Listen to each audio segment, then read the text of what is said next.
everyone, this is the first and probably last video note for the semester, but I had a few things I really wanted to say, and right now outside of my office they're cutting the grass, so sorry about that little drone in the background, and also because my office is a mess, you have this beautiful TV screen around me. Anyway, hopefully this won't take too long though. Okay, I'm going now on the informative speeches I've seen so far. And it's sort of, I don't want to say it's like a blanket feedback for everyone, but I do want to say that these are the issues that keep coming up in the few that I've seen so far across several sections.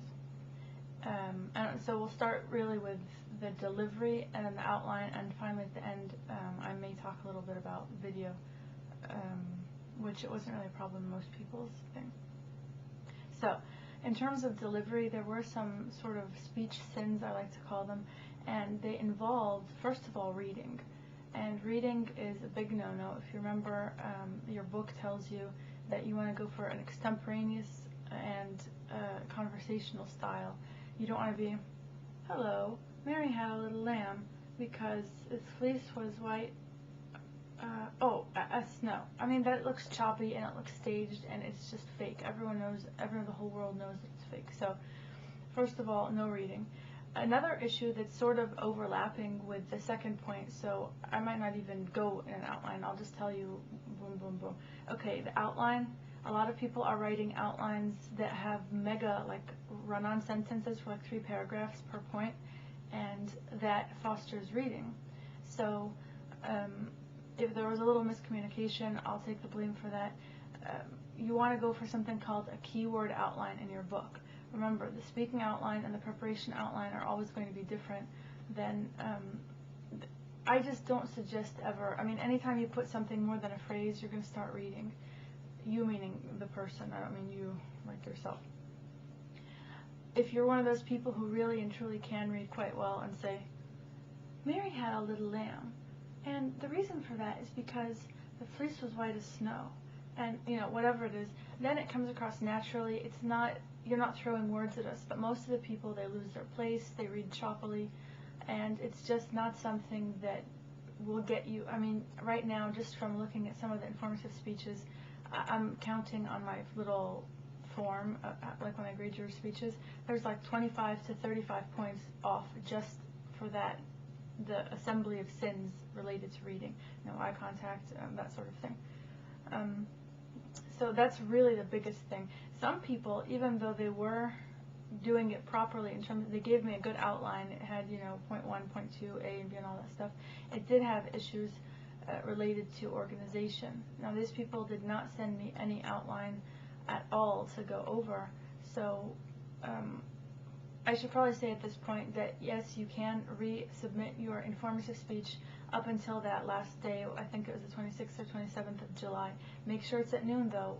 Just check the email that I sent like a few minutes ago, because if it's too late, then I'm not going to get it in time and I won't be able to read it or like grade it, and you'll have a 0.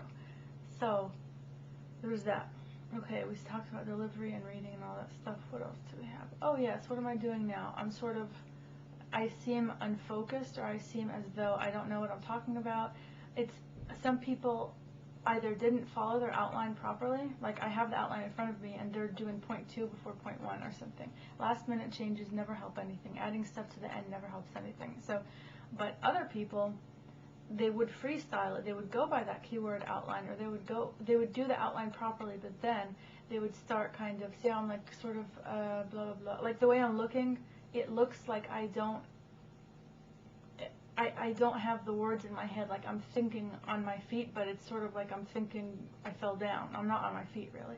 So there's nothing wrong with speaking off the cuff. That's what I want. I want you to tell me, I love this movie because X, Y, and Z, not I love this movie because X, Y, and Z. You know, it's like it looks fake and it just looks stilted and it sounds wretched. I mean, what this class is not to that you memorize the book, it's that you have the practical experience and the practical, like you get feedback that tells you, okay, this is what I've done wrong, this is what I've done wrong. And the truth is, most of the speeches that I have even seen in the past, like the past hour, right now it's 2:57 p.m. on Thursday, the 7th or 8th of July, I still don't know what day it is, but a lot of the speeches, the delivery would give you at least a 70, if not less. So I'm doing this to help your grade. Now, if you don't care that you got a 60 or 70, you're like, I'm content with a C in the class or in whatever, that's fine. I'm not like, oh, you must hand it in or you'll fail the class. You might fail the speech. I don't think that one speech will make you fail the class, but the danger is, what if all of your speeches have the same problems? So there's that. So we have the problem of outline, the problem of reading, the problem of looking around as though you don't know.